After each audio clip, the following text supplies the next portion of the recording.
नमस्कार विद्यार्थी मित्रांनो,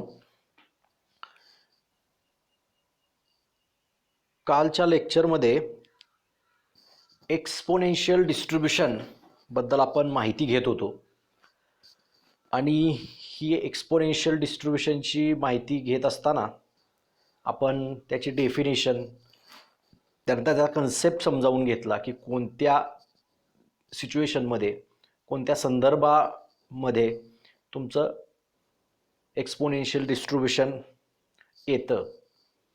त्यानंतर त्याच्या डेफिनेशन आपण बघितल्या, त्याचं CDF कसं डिराईव्ह करायचं ते बघितलं, मीन कसा डिराईव्ह केला जातो किंवा काय असतो, किंबहुना व्हेरियन्स काय असतो, या गोष्टी आपण पाहिलेल्या आहेत. आजच्या लेक्चरमध्ये आपण एक्सपोनेन्शियल डिस्ट्रीब्यूशनचे रॉ मोमेंट्स अबाउट ओरिजिन कसे काढायचे ते बघणार आहोत. आता आपल्याला माहिती आहे की रॉ मोमेंट्स आपण जे काढतो ते रॉ मोमेंट्स हे 4 ऑर्डरपर्यंतचे आपण रॉ मोमेंट्स काढतो. त्याच्यावरून आपण सेंट्रल मोमेंट्स काढतो आणि ह्या रॉ मोमेंट्सवरून सेंट्रल मोमेंट काढणं आणि ते सेंट्रल मोमेंट्सचा उपयोग आपल्याला एखाद्या डिस्ट्रीब्युशनचा स्क्यूनेस आणि कुर्टोसिस ठरवण्यासाठी होतो.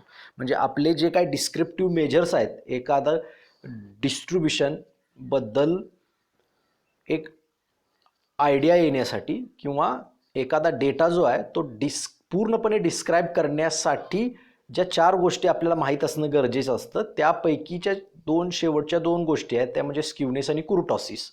तर त्या स्क्यूनेस आणि कुर्टोसिसचा मेजर तुम्हाला सांगण्यासाठी किंवा काय आहे स्क्यूनेस आणि कुर्टोसिस हे सांगण्यासाठी ज्या गोष्टींची गरज पडते त्या म्हणजे मोमेंट्स असतात तुमचे. तर त्यामधले जे रॉ मोमेंट्स अबाउट ओरिजिन आहेत ते काढण्यासाठी आपण पहिल्यांदा इन जनरल आर्थ order raw moment about origin कसा येतो, त्याचा फॉर्म्युला काय ते आपण बघूयात. त्यानंतर आर्थ ऑर्डर जी आहे त्या आर्थ ऑर्डर ही आपली 1, 2, 3, 4 अशा व्हॅल्यू पुट करून मग इन पर्टिक्युलर आपण काय करू शकतो, त्याचे रॉ मोमेंट्स अबाउट ओरिजिन हे काढू शकतो. मग आता आर्थ order raw moment about origin कसा डिनोट केला जातो, तर म्यू आर डॅश असा तो डिनोट केला जातो. And it can be given as mu R dash is equal to expected value of x minus 0 raise to r. आता x मायनस 0 का, तर it is about the origin. तो जर about arithmetic मीन असता म्हणजे सेंट्रल मोमेंट्स असता तर x minus X bar किंवा mu one dash x minus X bar असं म्हटलं असतं. पण it is about origin and origin starts from a 0.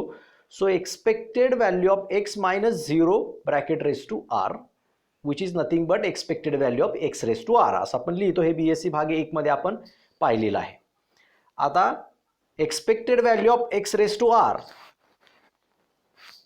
expected value of any function of random variable is nothing but the integration over whole range of that random variable. In that integration, that function into PDF of corresponding random variable. This is the from definition of expected value of function of random variable. So we can write it as integration 0 to infinity x raised to r fx dx.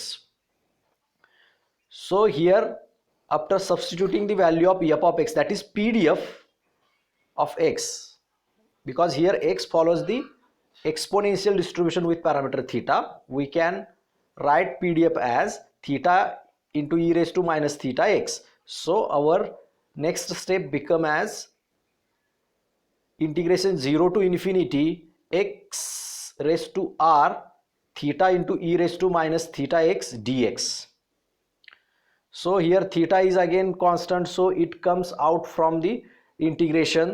So we can write integration as integration 0 to infinity e raised to minus theta x x raised to r into dx. So again some adjustment are done here and that are equal to theta into integration 0 to infinity e raised to minus theta x x raised to r plus 1 bracket complete minus 1. Here plus 1 and minus 1 get cancelled and r will remain as it is. So this integration is compared with our result. Again, if we compared above integration with our result, we get a as a theta and n value of n is equal to r plus 1. So we can write that integration as mu r dash is equal to theta into, theta is the original theta which has taken out from the integration. So theta into gamma r plus 1 upon theta raised to r plus 1. So this is the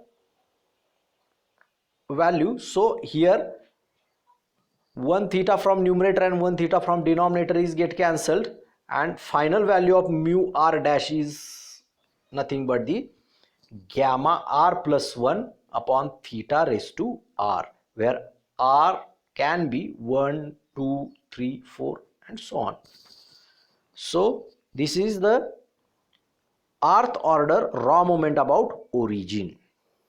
Now we can find the raw moments for the particular values 1, 2, 3 and 4.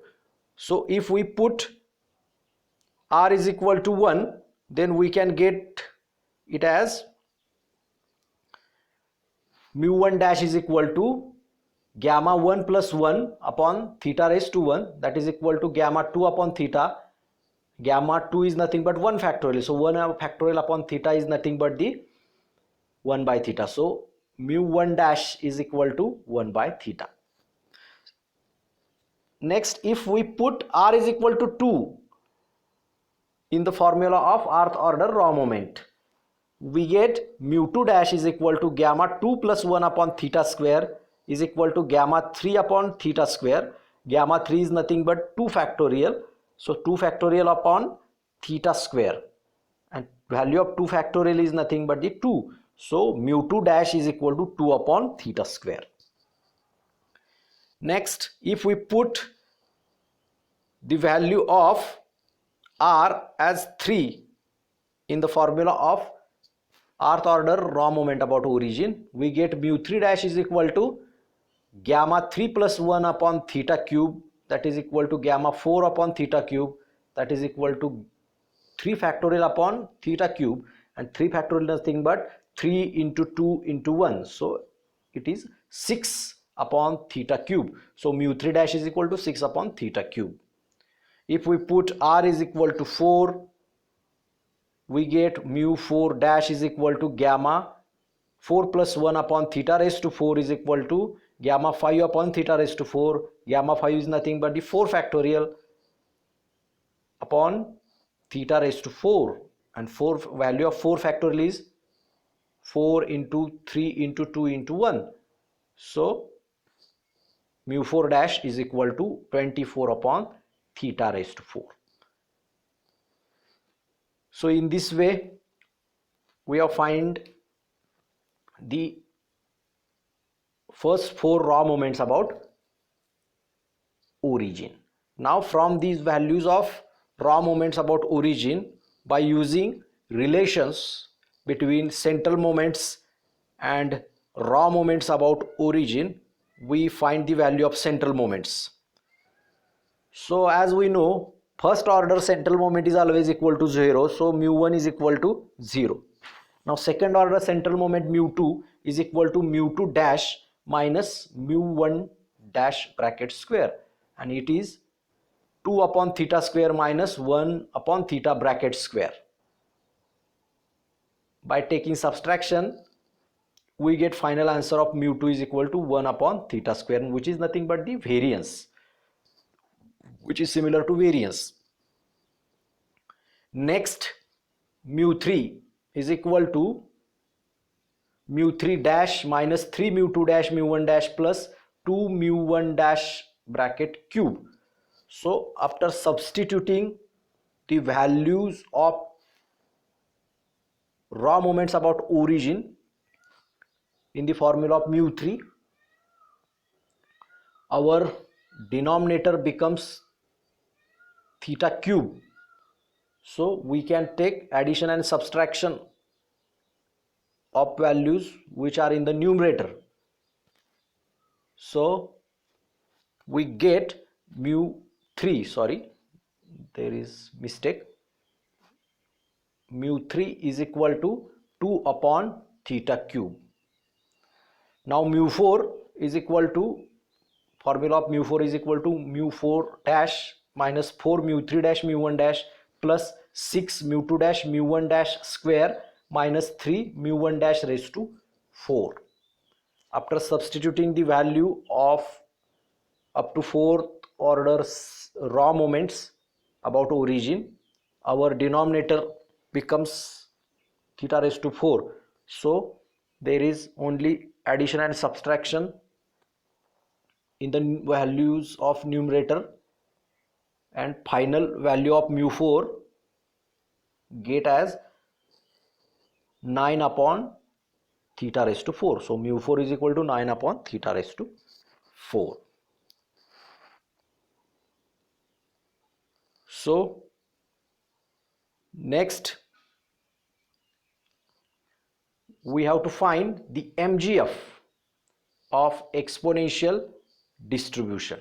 As we know, MGF of any continuous random variable from the definition is denoted by m suffix x of t is equal to expected value of e raised to tx, and that is nothing but integration over whole range, that is the whole range for exponential distribution is 0 to infinity. So integration over 0 to infinity e raised to tx fx dx.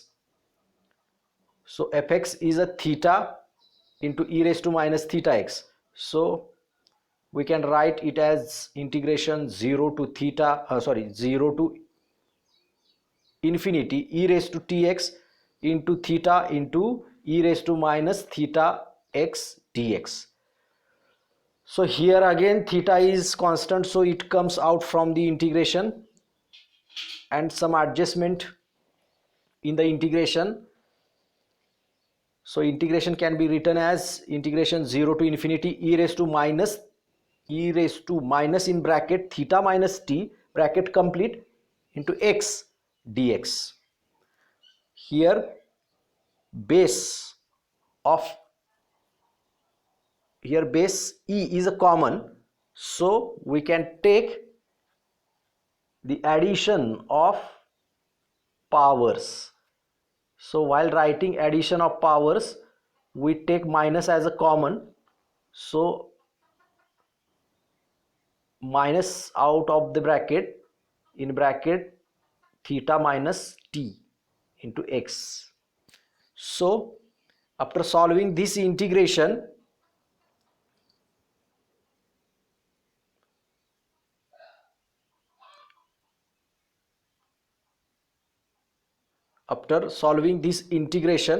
we get the value e raised to minus theta t minus theta minus t into x upon theta minus t. Actually it is a minus, and that minus is written in the numerator with the limit 0 to infinity. So this is the value of that integration. After substituting the limits, the next step we get the values that are minus theta upon theta minus t into bracket e raised to minus infinity minus e raised to 0. So value of e raised to minus infinity is nothing but 1 upon e raised to infinity, and e raised to infinity is infinity, so 1 upon infinity.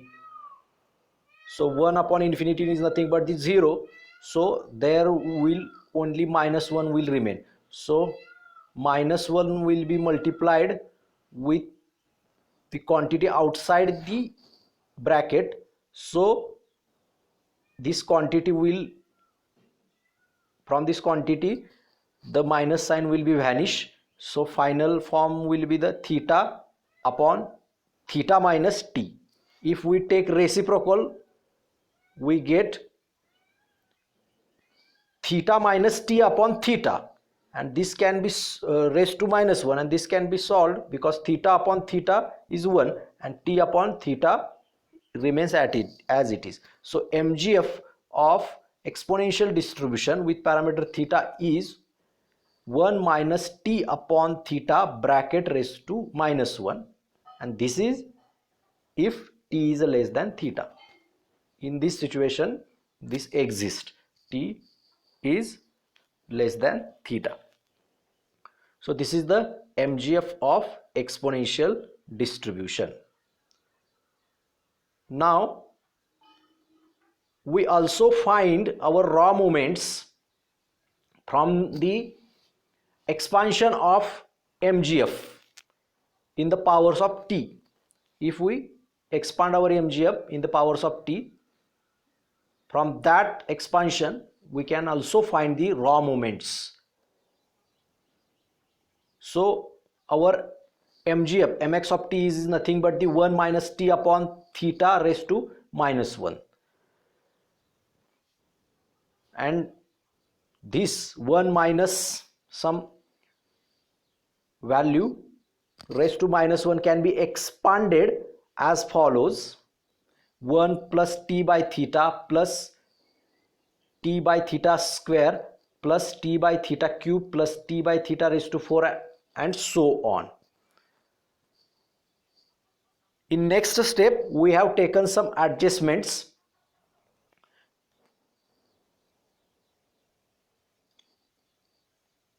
One plus 1 by theta into t plus 2 upon theta square into t square upon 2 factorial. So 2 factorial is nothing but 2. These 2 and 2 in the numerator will get cancelled, and t square upon theta square remain as it is, like same like in above step. हे वरच्या step मधला जो T square upon theta square जो येणार आहे तसाच तुमचा T square upon theta square राहिल्यासारखा आहे, कारण फक्त न्यूमरेटरला 2 घेतला आणि डिनॉमिनेटरमध्ये 2 फॅक्टोरियल घेतला आहे. 2 factorial is nothing but the 2, त्यामुळं वरच्यामध्ये काही बदल झालेला नाही. नेक्स्ट तसेच ॲडजस्टमेंट करत गेलेलो आपण. डिनॉमिनेटरमध्ये आपल्याला फॅक्टोरियलच्या फॉर्मॅटमध्ये टर्म्स आणायचे आहेत, त्यामुळे आपण त्या फॅक्टोरियलची किंमत जी आहे, व्हॅल्यू जी आहे, ती फक्त न्यूमरेटरला आपण घेत गेलोय multiplier. So 6 upon theta cube is equal to T cube upon 3 factorial plus 24 upon theta raise to 4 into T raise to 4 upon 4 factorial plus dot dot dot so on. मग हे जे आपण एक्सपान्शन केलेलं आहे, या एक्सपान्शनमध्ये mu R dash in general, mu R dash म्हणजे काय असतं तर T raise to R upon R फॅक्टोरियलचा जो कोइफिशियंट असतो तो म्हणजे तुमचा आर्थ ऑर्डर रॉ मोमेंट असतो. तसं आता इन पर्टिक्युलर जर आपण बघितलं, म्यू वन डॅश म्हणजे काय असेल तर mu one dash is nothing but the coefficient of T raise to 1 upon 1 factorial, म्हणजेच T, coefficient of T in the expansion of MGF, and that coefficient is nothing but 1 by theta. वरती आपण बघू शकता त्या एक्सपान्शनमध्ये टीचा coefficient कोण आहे, 1 by theta आहे. त्यामुळं आपल्याला म्यू वन डॅश काय मिळेल, 1 by theta, and that is nothing but the mean. Mu two dash म्हणजे काय तर coefficient of T square upon 2 factorial. T square upon 2 फॅक्टोरियलचा जो कोइफिशियंट असतो अशा एक्सपान्शनमध्ये, तो म्हणजे तुमचा काय असतो, सेकंड ऑर्डर रॉ मोमेंट्स असतो. सो तो काय मिळाला आपल्याला 2 अपॉन थीटा स्क्वेअर. तसाच coefficient of T cube upon 3 factorial in the expansion of MGF जो असतो तो म्हणजे तुमचा mu 3 dash, third order raw moments, आणि तो काय इथं वरच्या एक्सपान्शनमध्ये बघितला आपण तर काय 6 अपॉन थीटा क्यूब आहे. त्यामुळे तो काय मिळेल आपल्याला 6 upon theta cube mu 3 dash. तसंच म्यू 4 डॅश म्हणजे काय तो coefficient of T raise to 4 upon 4 factorial in the expansion of MXT that is MGF, आणि तो काय इथं तुम्ही जर बघितला तर टी रेस टू 4 अपॉन 4 फॅक्टोरियलचा कोइफिशियंट काय आहे 24 अपॉन थीटा रेस टू 4 आहे. त्यामुळे तुमचा fourth order raw moment about origin काय मिळाला 24 अपॉन थीटा रेस टू 4. अशा पद्धतीने काय मिळतोय आपल्याला रॉ मोमेंट्स अबाउट ओरिजिन मिळत आहेत from the method of expansion of MGF. त्याच्यावरनं सुद्धा तुम्हाला रॉ मोमेंट्स काढता येऊ शकतात. Now we have to see the cumulant generating function of exponential distribution. आता हे क्युम्युलंट जनरेटिंग फंक्शन जे आहे ते कसं डिनोट करतो आपण, के सफिक्स एक्स ऑफ टी. जसं MX ऑफ टी, एक्स हा सफिक्सला असतो यमच्या, तसंच इथं के सफिक्सला एक्स असतो, KX ऑफ टी, आणि it is nothing but the log of MX of T. Log of MX of T जो तुमचं MGF आहे त्याचा जर तुम्ही लॉग घेतला तर तो तुम्हाला काय मिळतो, तर क्युम्युलंट जनरेटिंग फंक्शन मिळतो.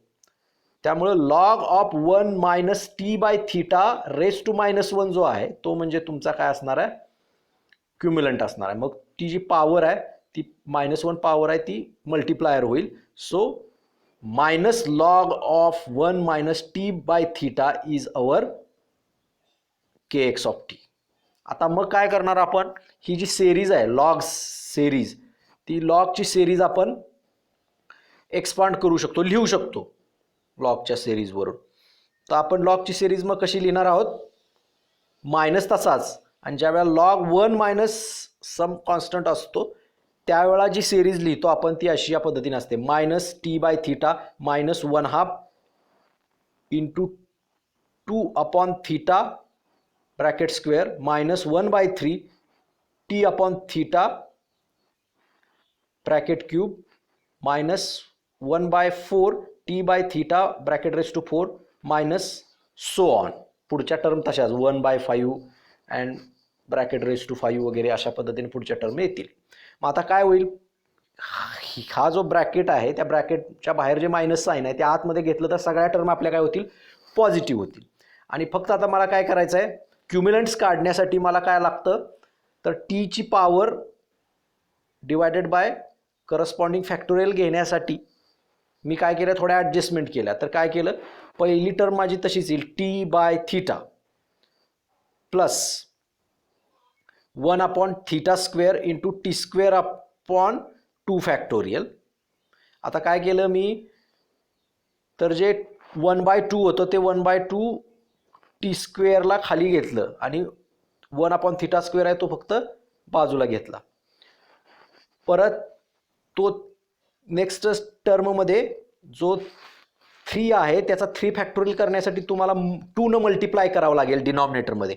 मग जर डिनॉमिनेटरमध्ये 2 न मल्टिप्लाय करावं लागेल तर न्यूमरेटरला पण 2 न मल्टिप्लाय करायचं.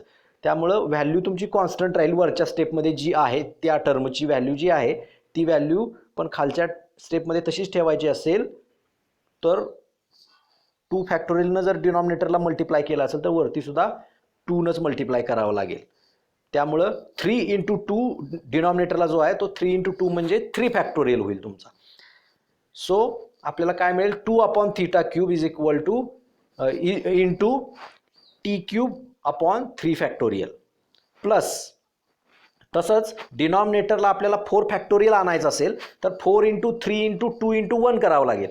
त्यामुळं ॲडिशनल आपल्याला 4ला कितीनं मल्टिप्लाय करावं लागेल, 3 इंटू 2नं. मग 3 इंटू 2 म्हणजे किती, 6. त्यामुळे 6 हा न्यूमरेटरला पण तुम्हाला मल्टिप्लायर घ्यावा लागेल. म्हणजे तो 6 आणि खाली डिनॉमिनेटरला घेतलेला 6 कॅन्सल होईल आणि वरच्या टर्ममध्ये वरच्या स्टेपमध्ये त्या टर्मची जी व्हॅल्यू आहे तीच व्हॅल्यू खाली मेंटेन राहील. So 6 upon theta raise to 4 into T raise to 4 upon 4 factorial plus and so on, त्या पद्धतीने होईल. मग आता काय, तर आपल्याला क्युम्युलंट्स काढायचे आहेत. तर क्युम्युलंट्स काय असतात, तर पहिला क्युम्युलंट जो असतो त्याला K1 असं आपण म्हणतो. आता K1 जो आहे तो म्हणजे काय असतो, तर coefficient of T raise to 1 upon 1 factorial in KX of t. म्हणजे CGFचं जे एक्सपान्शन आहे त्यामध्ये t raise to 1 upon 1 factorial म्हणजे टीचा जो कोइफिशियंट असतो तो म्हणजे तुमचा फर्स्ट क्युम्युलंट असतो. तर टीचा कोइफिशियंट कोण आहे, 1/θ आहे, बरोबर. टीला 1/θ, पहिली टर्म 1/θ आहे. सो पहिला क्युम्युलंट आपल्याला काय मिळेल, K1, तर 1/θ, दॅट इज इक्वल टू मीन असं आपल्याला मिळेल. आता सेकंड जो क्युम्युलंट आहे तो म्हणजे काय, तो coefficient of T square upon 2 factorial in the expansion of KX of T. T square upon 2 फॅक्टोरियलचा कोइफिशियंट काय आहे, तर 1/θ². So second order cumulant or second cumulant is 1 upon theta square and that is equal to variance. Next आपल्याला third क्युमुलंट जो आहे तर third क्युमुलंट काय आहे तर coefficient of T cube upon 3 factorial in K x of T and that is nothing but the 2 upon theta cube हा आपल्याला third क्युमुलंट मिळतो and that is nothing but the mu three आपण जो पाठीमागे काढलेला आहे त्या म्यू थ्री सारखीच आपल्याला काय मिळते व्हॅल्यू मिळते. आता फोर्थ क्युमुलंट काय आहे तर coefficient of T raise to 4 upon 4 factorial ते बघितलं तर काय मिळते आपल्याला ती व्हॅल्यू फोर्थ क्युमुलंटची 6 अपॉन थीटा रेस टू 4 अशी मिळते. आता हे काढायचे कशासाठी क्युमुलंट तर क्युमुलंट तुम्हाला विदिन अ 1 स्ट्रोक म्हणजे एका फटक्यामध्ये तुम्हाला काय करतं तर मेजर ऑफ सेंट्रल टेंडन्सी देऊन टाकतं, मेजर ऑफ डिस्पर्शन देऊन टाकतं, त्यानंतर तुम्हाला मेजर्स ऑफ स्क्यूनेस आणि कुर्टोसिस काढण्यासाठी जे सेंट्रल मोमेंट्स लागतात ते सेंट्रल मोमेंट्स सुद्धा तुम्हाला डायरेक्टली काय करता येतात याच्यावरनं क्युमुलंट्सवरनं काढता येतात. म्हणून क्युमुलंट्स आपण काढतो म्हणजे तुम्हाला मेजर ऑफ सेंट्रल टेंडन्सी कळते त्या डेटाची, डिस्पर्शन कळतं, त्यानंतर त्याचा स्क्यूनेस आणि कुर्टोसिस पण एका विदिन 1 व्ह्यू तुम्हाला पटदिशी त्याच्यावरनं ते माहीत असेल तुम्हाला CGF क्युमुलंट जनरेटिव्ह फंक्शन आणि क्युमुलंट्स माहीत असतील तर त्यावरून तुम्ही लगेच ते कॅल्क्युलेट करू शकता. त्यामुळं K4 आपला फोर्थ जो क्युमुलंट आहे तो आपल्याला काय मिळाला 6 अपॉन थीटा रेस टू 4. त्याच्यावरनं आपल्याला फोर्थ ऑर्डर सेंट्रल मोमेंट काढायचं असेल तर त्यासाठी एक फॉर्म्युला आहे काय तर μ4 is equal to K4 plus 3 into K2 square असा तो फॉर्म्युला आहे. त्यामध्ये K2 आणि K4च्या व्हॅल्यू पुट केल्या तर आपल्याला काय मिळेल 6 upon theta raise to 4 plus 3 into 1 upon theta स्क्वेअरचा स्क्वेअर. त्यामुळे इथं तुमचा डिनॉमिनेटर काय होईल थीटा रेस टू 4 होईल आणि न्यूमरेटरची ॲडिशन होईल 6 plus 3 that is 9 upon theta raise to 4. अशा पद्धतीने तुम्हाला काय मिळतील क्युमुलंट्स मिळतील. सो क्युमुलंट्सवरून डायरेक्ट तुम्ही काय करता स्क्यूनेस आणि कुर्टोसिस सांगू शकता. मग आता आपण इथं डायरेक्टली काय करूया स्क्यूनेस आणि कुर्टोसिस काय बघूया त्याचा. आता स्क्यूनेससाठी आपल्याला काय लागतो γ1 लागतो आणि γ1 is nothing but square root β1 आणि β1 आपला काय फॉर्म्युला तर μ3 स्क्वेअर अपॉन μ2 क्यूब. आता हे μ3 आणि μ2 जे आहेत ते डायरेक्ट तुमच्या काय थर्ड क्युमुलंट आणि सेकंड क्युमुलंट आहेत ना, त्यामुळे क्युमुलंटवरनं डायरेक्ट तुम्हाला स्क्यूनेसचा फॉर्म्युल्यासाठी मदत मिळू शकते. त्यामुळे त्या व्हॅल्यू जर आपण पुट केल्या μ3च्या आणि μ2च्या आपल्या β1च्या फॉर्म्युल्यामध्ये तर आपल्याला जी β1ची व्हॅल्यू मिळते ती 4 मिळते अशा पद्धतीने सॉल्व्ह केल्यानंतर. आणि मग त्याचं स्क्वेअर रूट घेतलं तर आता इथं आपला μ3 पॉझिटिव्ह आहे त्यामुळे आपण पॉझिटिव्ह स्क्वेअर रूट घेणार 4चं and that is γ1 is equal to 2 and 2 is greater than 0. So exponential distribution is positively skewed असं आपण म्हणणार. याच्यावरून आपल्याला काय लक्षात येते exponential distribution is positively skewed म्हणजे त्याचा स्क्यूनेस आपल्याला लक्षात आला. आता त्याचा कुर्टोसिस काय तर कुर्टोसिस काढण्यासाठी आपल्याला γ2 लागतो आणि γ2चा फॉर्म्युला काय β2 - 3 आणि β2 is nothing but μ4 upon μ2 square. आता μ4चा जो फॉर्म्युला आहे तो काय μ4 आपला किती आला आहे तर 9 बाय थीटा रेस टू 4 आणि μ2 काय आहे तर 1 अपॉन थीटा स्क्वेअर. मग त्या व्हॅल्यूज काय केल्या β2च्या फॉर्म्युल्यामध्ये पुट केला आपल्याला β2 मिळाला 9 आणि तो β2ची व्हॅल्यू काय केली γ2च्या इक्वेशनमध्ये पुट केली आपल्याला γ2ची व्हॅल्यू काय मिळेल 6. मग 6 is again greater than 0 so our exponential distribution is a leptokurtic असं आपण म्हणू शकतो. त्यामुळं या पद्धतीनं आपण काय केलं आपले सगळे raw moments about origin central moments त्यानंतर MGF आपण बघितलं MGMच्या एक्सपान्शनवरून रॉ मोमेंट्स कसे काढायचे ते बघितलं. त्यानंतर क्युमुलंट जनरेटिंग फंक्शन आपण बघितलं त्या क्युमुलंट जनरेटिंग फंक्शनच्या एक्सपान्शनवरून क्युमुलंट्स कसे काढायचे ते बघितलं. आणि क्युमुलंट्स आपल्याला काय करतायत एक मेजर ऑफ सेंट्रल टेंडन्सी देत आहेत मेजर ऑफ डिस्पर्शन देत आहेत त्यानंतर मेजर ऑफ स्क्यूनेस आणि कुर्टोसिस काढण्यासाठी जे मोमेंट्स लागतात सेंट्रल मोमेंट्स ते सेंट्रल मोमेंट्स पण तुम्हाला क्युमुलंट्सवरून मिळतात. डिरेक्टली तुम्ही मग त्याच्यावरनं काय करू शकता स्क्यूनेस आणि कुर्टोसिस कॅल्क्युलेट करू शकता. हे आपण सगळे गोष्टी या लेक्चरमध्ये पाहिलेल्या आहेत.